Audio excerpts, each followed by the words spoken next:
I've always found myself fascinated by places with bizarre histories or mysteries surrounding them. In this video, I've compiled 5 places that I find creepy or odd, and I'll discuss them in no particular order. Yellowstone National Park is a massive national park in the United States that was established in 1872. A large portion is located in Wyoming, but it also extends into Idaho and Montana. Yellowstone has a very long history, and many people think that beneath the beautiful landscapes and natural wonders, there's something sinister about the park. One of the earliest beliefs surrounds the idea that Indigenous American people abandoned the area and continued to avoid it due to being fearful of evil spirits. This is widely considered to be a myth. There's also a persistent contemporary belief that there are countless unexplained disappearances in national parks, including Yellowstone. While I could talk at length about Yellowstone National Park as a whole, I'd like to focus on an area that's just 50 square miles out of the almost 3,500 that the park spans. This one chunk of land, located in the Idaho portion of the park, is known as the Zone of Death. This nickname came about because it's been suggested that there's a loophole in the United States Constitution that makes this Zone of Death an area where you could get away with committing any crime, including murder. The loophole concerns the 6th Amendment of the United States Constitution, which guarantees the rights of criminal defendants, including the right to a public trial without unnecessary delay, the right to a lawyer, and the right to an impartial jury. A law professor named Brian C. Colt was the first person to discover this loophole while he was thoroughly researching technicalities of the 6th Amendment. He started to wonder about what would happen if someone committed a crime in an area that didn't have any suitable jury members. His thoughts were that there could be no trial for this hypothetical crime, and therefore the person who committed it couldn't be punished. Shortly afterwards, he realized that such a place might actually exist within the 50 miles of Yellowstone that are located in Idaho. Brian explained that when the United States Congress established the United States District Court for the District of Wyoming, the Wyoming, Idaho, and Montana portions of Yellowstone Park were not yet divided into their own separate jurisdictions. Instead, Congress made the decision to make the entire park be in the District of Wyoming. Here's Brian's explanation of how the loophole works. Say that you are in the Idaho portion of Yellowstone, and you decide to spice up your vacation by going on a crime spree. You make some moonshine, you poach some wildlife, you strangle some people, and steal their picnic baskets. You are arrested, arraigned in the park, and bound over for trial in Cheyenne, Wyoming before a jury drawn from the Cheyenne area.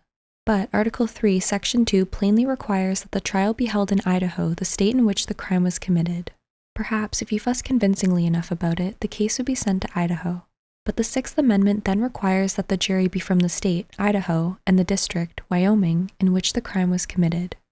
In other words, the jury would have to be drawn from the Idaho portion of Yellowstone National Park, which, according to the 2000 census, has a population of precisely 0. The Constitution entitles you to a jury trial and an impartial jury of inhabitants of the state and district where the crime was committed. The U.S. Code steps on the rusty nail. It makes it impossible to satisfy both provisions in the case of the Yellowstone State Line Strangler. Assuming that you do not feel like consenting to trial in Cheyenne, you should go free. When Brian decided to shift the topic of his paper to discuss this loophole, he worried that if he published his essay before lawmakers had a chance to close it, that people may abuse the loophole. He believed that the real issue wasn't with the 6th Amendment, but more so with the District of Wyoming statute. He approached the Department of Justice, the House and Senate Judiciary Committees, and the United States Attorney for Wyoming. He suggested that the Zone of Death should be defined as part of the District of Idaho rather than Wyoming, which would solve the loophole as the criminal could then be tried in Idaho. He received very few responses, and the ones that he did get were unhelpful, with the United States Attorney for Wyoming simply saying that he didn't have the power to change this law. After a year of working to get the law changed, Brian eventually published his paper in 2005. It's titled The Perfect Crime. He hoped that by doing so, he would generate public attention that would lead to Congress addressing the Zone of Death loophole. Unfortunately, while the article did get some media attention, no changes were made to the law. 2 years later, an author named C.J. Box wrote a book called Free Fire, which features a murderer who kills 4 people in the Zone of Death and gets away with it. This brought the Zone of Death to the attention of a Wyoming senator who was a big fan of C.J. Box's books. He approached the Department of Justice regarding the issue. They ultimately decided that there was no need to close the loophole and that trying someone in a different district or state would just be a harmless error. As far as where the loophole stands now, there hasn't been any changes to the law to address it. While one senator was elected shortly after Brian's follow-up article came out, He's currently occupied with other issues, so the zone of death remains. If you're wondering if anyone has ever tested out this loophole, there's one known case of someone trying to use it in their legal defense, but the crime wasn't a felony.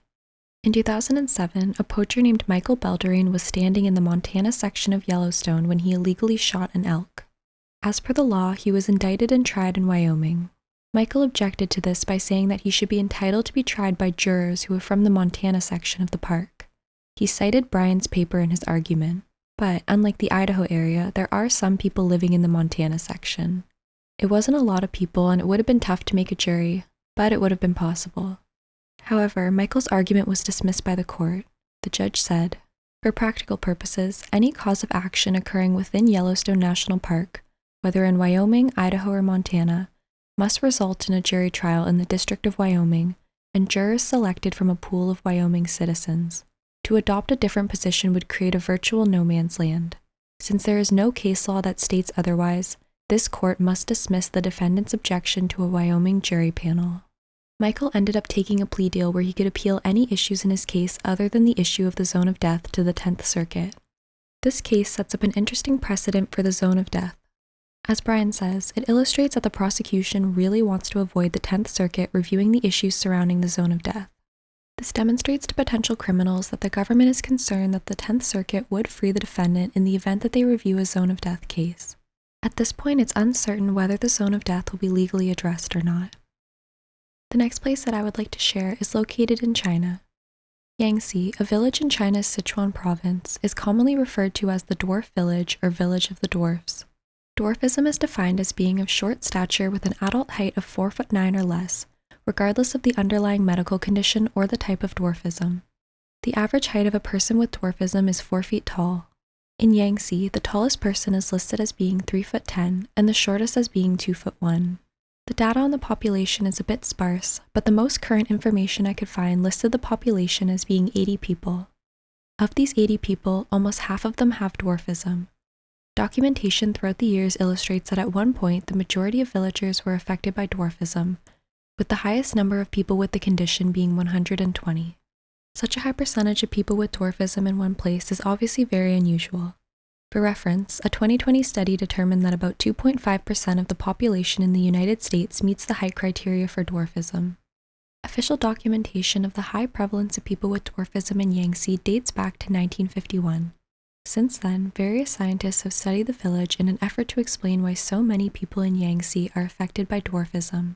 They studied the soil, water, and grain in the area to try and understand if there were any environmental factors causing such a high percentage of people with dwarfism in such a small village.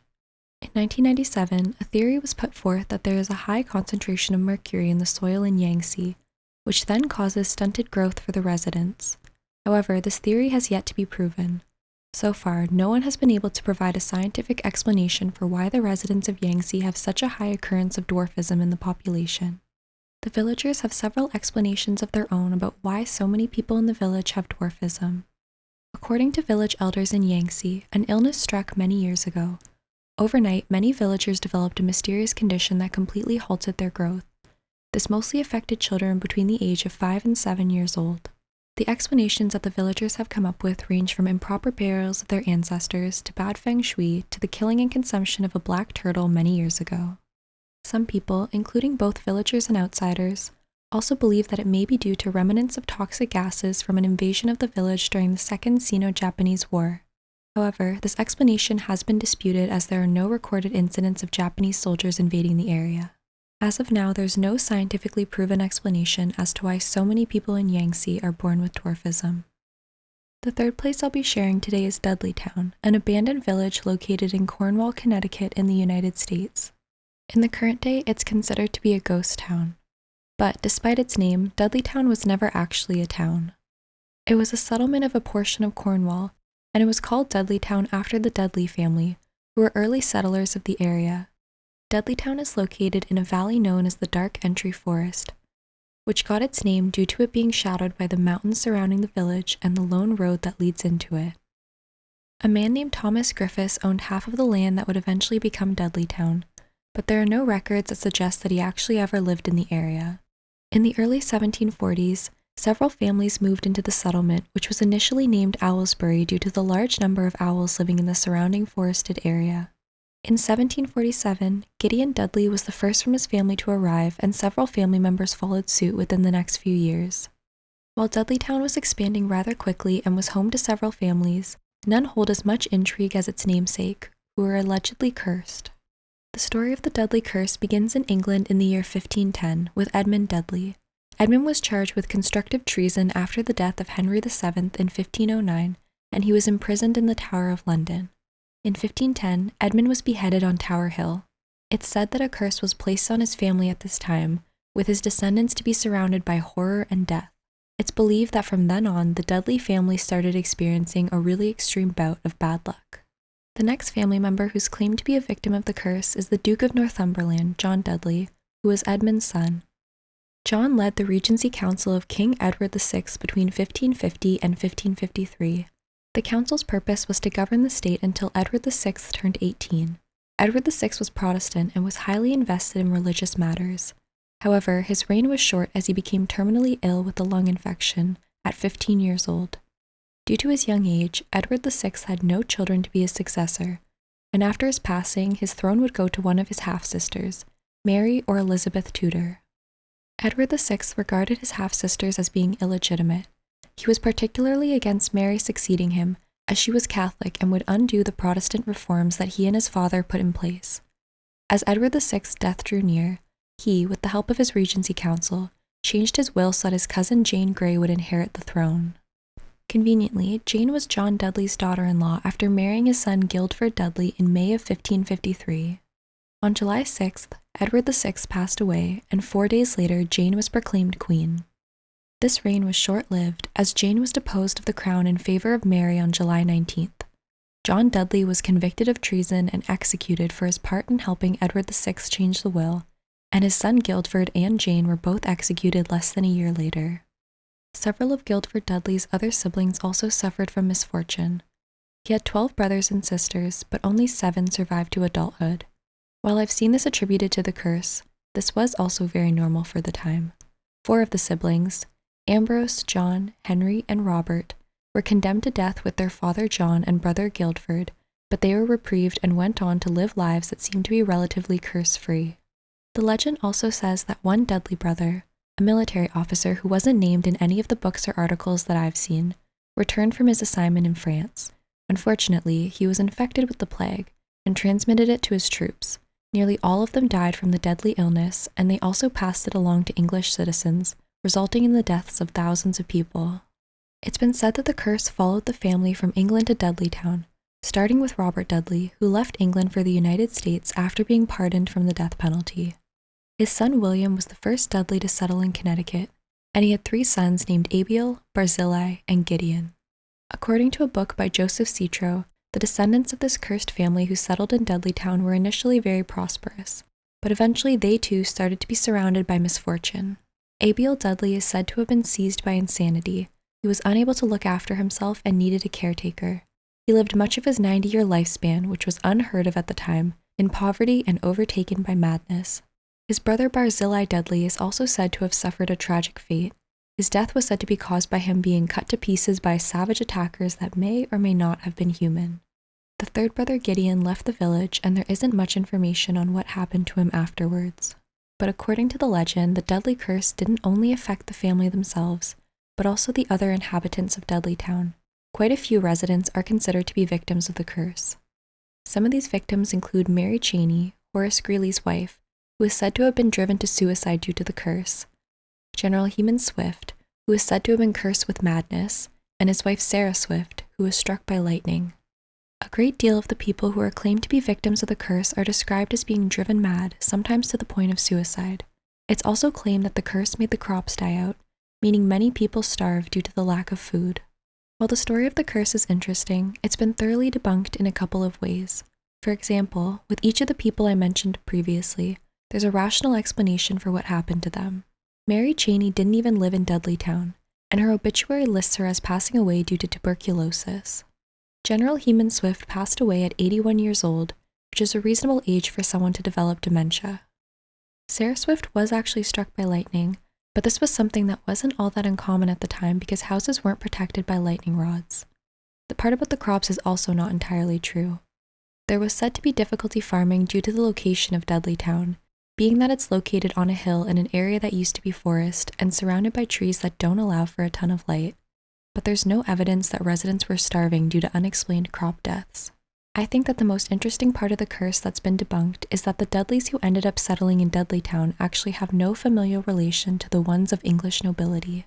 The legend says that Robert Dudley's son William is the grandfather of the 3 siblings who settled in Dudleytown. However, the Robert Dudley of British nobility that the legend refers to didn't have any children named William. He had one legitimate son named Robert who died at age 3. He also had one child as a result of an affair. This son was also named Robert and doesn't have any relation to the Dudleys. There are also claims that he had a 3rd son as a result of an affair between himself and Queen Elizabeth I. This unconfirmed 3rd child was named Arthur Dudley. You can also confirm the lack of relation between the 2 Dudley families by looking at the family tree of the 3 brothers who settled in Dudleytown. While they did have a grandfather named William, he's definitely not descended from the British noble Dudleys.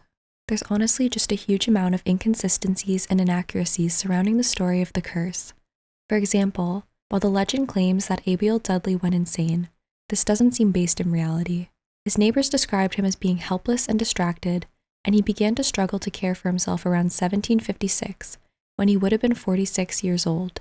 In 1771, they petitioned to receive reimbursement for helping to take care of him, and there's no mention of anything that would indicate severe mental illness. There's also no records that indicate that he lived to be 90 years old. Dudleytown's reputation as being the village of the damned has made the area popular with ghost hunters and people seeking paranormal thrills. However, this is something that's only come about fairly recently. In the first known written material discussing the curse, a book by Edward C. Starr called History of Cornwall, the author doesn't mention ghosts or anything supernatural. Instead, in his account of the doom of Dudleytown, the author discussed many people who were said to be driven to madness and eventually death by the curse. Many of these people, who some believe are still haunting the area as ghosts, are surrounded by misinformation in the book and have become even more mythologized in popular culture today, being greatly exaggerated to amp up the spook factor. Currently, the only remains of the Dudleytown village are some stone foundations and holes from cellars. It's privately owned now, with most being owned by Dark Entry Forest Association, and the owners don't take kindly to ghost hunters who try and scope out the area for specters. One woman living nearby was out riding her horse when she was spotted by ghost hunters. She and her horse were described in the newspaper the next day as spectral figures, with the horse's hooves allegedly floating above the ground. In 2011, a group of indie filmmakers were arrested while trying to get footage for their film, Dudleytown Curse, The 49th Key, which seems to be a spooky film about the urban legends surrounding Dudleytown. What I'm trying to get at here is that the owners of the Dudleytown property are really not a fan of trespassing, and they have an agreement with the local police department to have them swiftly arrest and charge anyone on their property without authorization. So if you're looking to do some ghost hunting, you'll have to look elsewhere. Anyways, I'm sure you're sick of hearing me say Dudley by now, so let's move on to the next place on our list. On the island of Shikoku in Tokushima Prefecture, Japan, you can find the small village of Nagoro. Nagoro is located in a mountainous area and once had a population of around 300 people. As of 2019, the population has fallen to 27 people. But what this village lacks in human residents, it makes up for with dolls. In 2001, a woman named Sukumi Ayano returned to Nagoro after living out most of her life in Osaka to help look after her aging father. She noticed the stark change in the area from when she had grown up and how, with a far lower population, it felt a bit empty. All the businesses were closed, including the grocery store. The school she attended was closed because there were no children left to teach. At the time of Ayano's return, the youngest person in the village was 55 years old. She described her feelings by saying, "When I was in 7th grade, there were lots of people in the community, a lot of villagers, a lot of children. When I came back, you could obviously see the decline in the population." It's perhaps this feeling of emptiness that inspired Ayano to begin repopulating the town with her own residents. She initially created a doll in the likeness of her father to serve as a scarecrow to keep birds away from the seeds that she was planting in a vegetable field. The doll looked so much like her father that it was mistaken for him. Ayano said all the neighbors thought that because the scarecrow was wearing his clothes and looked like him, that he was out farming very early in the morning. They would sometimes say, "Good morning, you're up working very early." It just started up a conversation between the Scarecrow and the neighbors.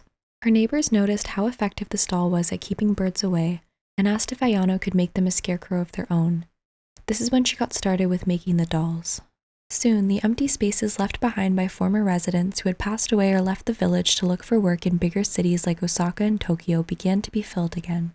This time it was by dolls, who quickly outnumbered the human residents of the village. Ayano created many of her dolls in the likeness of people who she remembered from her time growing up in Nagoro. One such doll is Mrs. Miyako Ogata, who was an elderly woman who would sit outside of her house. Mrs. Ogata passed away several years ago, but Ayano dressed the doll in the same clothing that she would wear when she was alive, preserving her memory. The doll is positioned outside of her abandoned home, and Ayano says that she frequently comes by to greet her.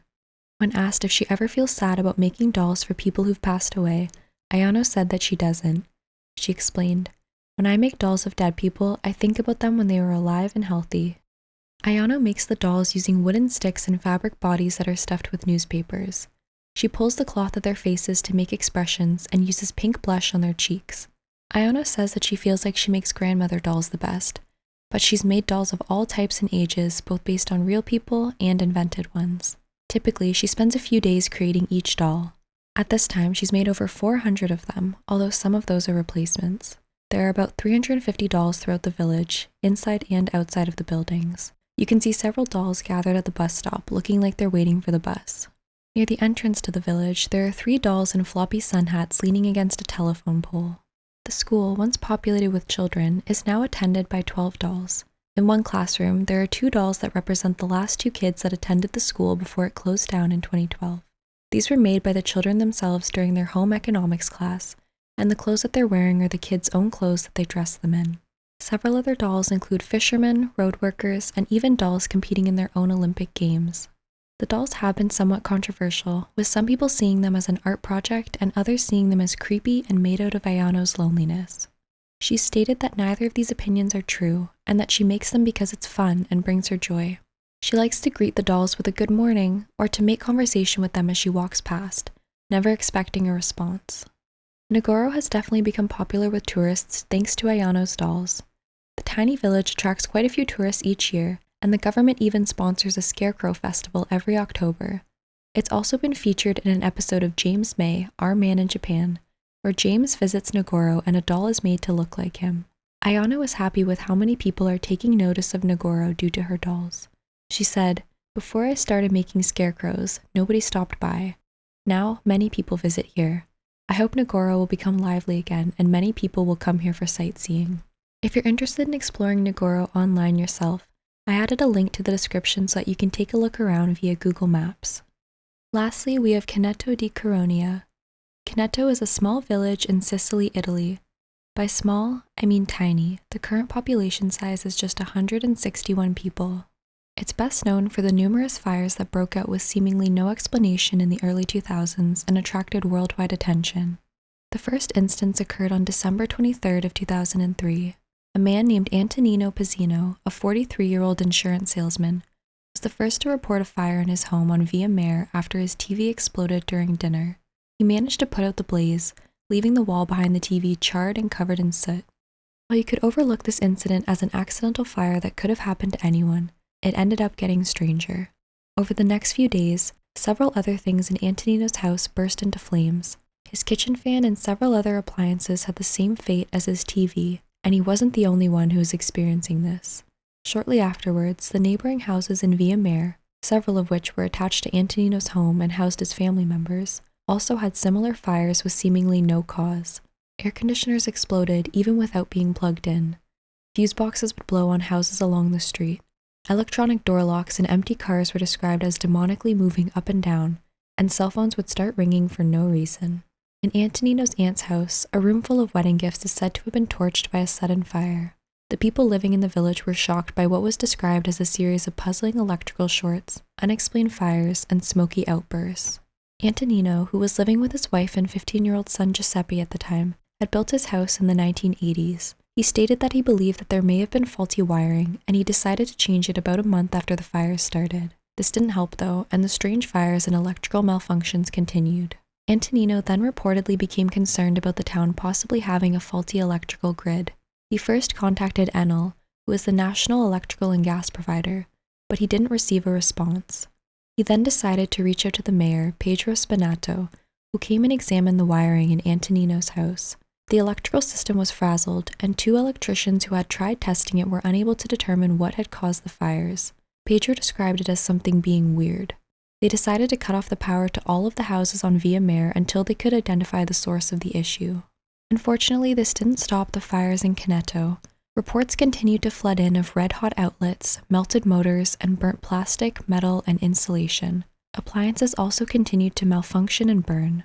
One person reported an incident where they witnessed an unplugged electrical cable set itself ablaze. The mayor was becoming increasingly concerned at this point. He tried contacting the power company Enel, the state government, and the Italian equivalent of the National Guard, all with no answers or assistance to offer. On February 9th of 2004, after 2 houses burnt down, the mayor ordered all of the residents of Via Mare to evacuate their homes and move into the town's hotel temporarily. This was a total of 39 people. There were 92 reported fires within about 2 months. In total, 9 houses were affected by the fires, leaving 17 families displaced. With Antonino being the first person to experience one of these mysterious fires, he became a rallying voice when the press started to take notice of just what was going on in the tiny village of Canneto. He described how the townspeople were feeling by saying, "It's like we're living in a microwave." Another resident named Giuseppe Magistro would explain in an interview that he witnessed mattresses burst into flame with no known cause. In short, the residents of Canneto felt like they were living in a nightmare, and described it as being the devil's doing. Antonino himself said, "Whoever believes in the good believes in the bad. I'm Catholic. I believe in the devil. I don't know why the devil is here." Another resident named Antonino Spinato had his own theory as to what was causing the fires. He said that one night, he was sitting on his balcony when he noticed a helicopter flying strangely over the town, appearing like it might crash. In his photos, he claims that there's an unidentified object trailing the helicopter closely, and this isn't the first unidentified flying object that he reportedly witnessed. Antonino says that these flying objects started to appear at the exact same time as the fires began. In an episode of the Unexplained Files, he explains what happens when he got closer up to one of these objects while out at night with a group of friends, describing it as a burning sensation. An investigation into the source of the fires was launched on February 11th of 2004, and the officers claimed to have witnessed electronic malfunctions in car locks and cell phones, as well as issues with compasses. Francesco Valenti, the engineer who was heading up the investigation, published a document in March of 2004 which attributed the fires to being caused by unforeseeable electromagnetic events caused by roaming electrical charges, like lightning without a storm. He suggested that it may be solved by removing the railway lines, adjusting the angles of the power cables, and completely fixing all of the above and below ground electrical systems. The recommendations that the investigation team led by Francesco Valenti made were not put in place, and he later said, "I was right, and everyone who opposed me was dead wrong." However, the fires did eventually slow down and stop by late spring. Residents were able to return to their homes in June of 2004. Investigations by experts continued, but the case was eventually dismissed in 2008. The prosecutor concluded that the fires were most likely due to arson but were officially unexplained, and no suspects or evidence was provided at that time. The Sicilian government put together an interdisciplinary team to investigate the fires in April of 2004. It was composed of physicists, chemists, geomagnetists, and other experts, and they worked with the cooperation of groups like the Navy and the Air Force. It was coordinated by Francesco Venerando Mantegna. An article by the Atavist magazine discussed their findings by saying, "Soon the team excluded natural causes. Nothing in the realm of science proved unique when they compared Canneto with neighboring towns. Nor did they find anything unusual in the technical installations, railway lines, electrical lines, and so on. What they did find were increased levels of spontaneous electromagnetic activity that could not be attributed to natural phenomena. They decided that the fires had an artificial cause. No house fires occurred during their research, but in the mountains outside the town, they found 2 dense patches of grass that looked like they'd been consumed by a fire that had come from underground." Venerando compared the burn marks on the grass with the marks on the power cords from Canneto, and he found the marks to be identical. Whatever had caused the fires in the homes had also burned the plants. Aerial photos showed that Canneto and the plants seemed aligned in a straight path extending from the sea into town and up into the mountains, as though a channel of fire had torched all 3. Their hypothesis was that the plants had somehow conducted the same bursts of electromagnetic waves as Kineto. On the coast below the town, hundreds of blue velellas, sea creatures similar to jellyfish, washed up on the beach.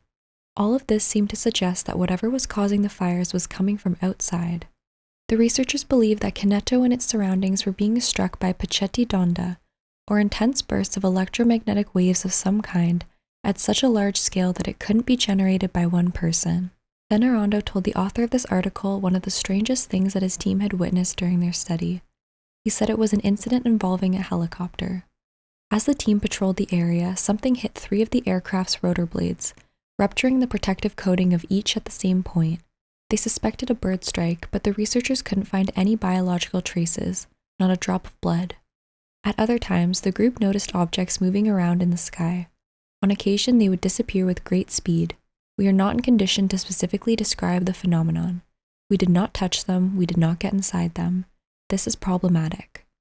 His team also noted other unexplained phenomena, such as lights over the sea and lights moving in a formation from the sea to the land.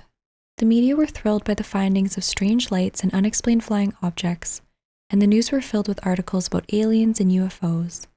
The townspeople were apparently less than pleased with the investigations, with one article stating that the inquiry seemed like a slap in the face, an accusation that someone from their small community had been responsible. The investigation didn't result in any solid conclusions as to the cause of the fires, as they were running off of a hypothesis. Due to the amount of media attention that Kineto was getting, speculations on what was causing the electronic malfunctions and fires ranged from evil ghosts, demons, UFOs, or military experiments. A priest living in Rome, who's also known as the honorary president of the International Association of Exorcists, had some thoughts on the matter. He believed that the townspeople should have immediately called a priest to bless their houses, stating that these fires happen because the devil enters in the life of a person who allows him entrance due to black or white magic, which he believes is the preferred gateway to Satan. He claims to have witnessed many other cases of the devil haunting people's homes and manifesting his immense power through electricity. The local priest of Kineto disagreed with these statements, calling them absurd satanic hypotheses. But this peace didn't last for long, unfortunately. By October of 2004, just a few months later, the fires started up again. Antonino had to drag Giuseppe out of the flames engulfing his living room, and later the pipes under his sink burst, flooding his home. The same things were happening to other houses down the street, and the mayor ordered another evacuation, which lasted until June of 2005. Residents were then able to move back in, and many filed claims for damages. After this, everything remained peaceful until July of 2014, when the fires started up yet again, and this time they were even worse than before. Within just 18 hours, there were 48 fires, with 6 of them being in a single house. These included an embroidery basket bursting into flames as well as a couch. It got so bad that the residents would take turns sleeping outside in shifts, with someone always being awake to notify the fire department if there was another fire. Several residents are reported to have sustained injuries during this time, including inflamed muscles, swelling, and even burns with no known cause. This continued on until August, where the residents were again ordered to evacuate Kineto. On the 24th and 25th of September, there were reportedly 50 fires per night, and the residents were struggling to clean up the damage. One journalist, who'd been helping the townspeople by bringing food and offering assistance with cleaning, was in Antonino Pizzino's cellar one day when it burst into flames. Thankfully, she managed to escape, but at this point, many people thought that they could no longer remain in Kineto. What the residents didn't know at that time was that in July, when the fires started up again, the police had installed hidden cameras all along the street, facing the houses along Via Mare that were the most affected. They'd been filming 24/7 for 8 months, and the footage they caught was rather incriminating. By 2015, they had found the answers that they were looking for. In one video from September, Antonino is visible talking to a group of men. Across the street, his son Giuseppe can be seen walking towards a shed, which shortly afterwards bursts into flames. According to the Atavist magazine, in total the police documented about 40 incidents in which Giuseppe, and in some cases his father Nino, were implicated. They accused Pizzino of sounding the alarm about certain fires and claimed that he had criminal designs and was working with his son. The police thought Giuseppe was acting suspiciously, trying to draw attention to the fires. He always seemed to be close by when they started. The police believed that Giuseppe was responsible for setting the fires to garner media attention, and that he and his father Antonino wanted to become rich and famous off of the scheme. Also, thanks to wiretaps that the police set up in mid-July, they had even more incriminating evidence. In one example, Antonino can be heard talking to Giuseppe, and he seems worried that the police may have caught on to Giuseppe's internet searches for methods of starting the fires. In this same call, Antonino also alluded to the police investigation being serious and the possibility of Giuseppe facing jail time. All this evidence led police to determine that they'd caught the culprits who'd been wreaking havoc on the residents of Canneto for years. Giuseppe, who was 26 years old in 2015, was arrested and charged with arson, conspiracy to commit fraud, and sounding a false alarm in association with the mysterious fires. His father Antonino was considered an accomplice in the crimes, and he was charged with planning and setting some fires. Giuseppe was on house arrest at this point, and he stayed with his aunt. Several residents were skeptical that the pair were behind the fires. In 2015, the mayor stated that I myself, along with law enforcement and national journalists, have seen objects burst into flames out of nowhere. Some residents still believe that it was the work of aliens or the devil. Regardless of public opinion, their trial began in 2019.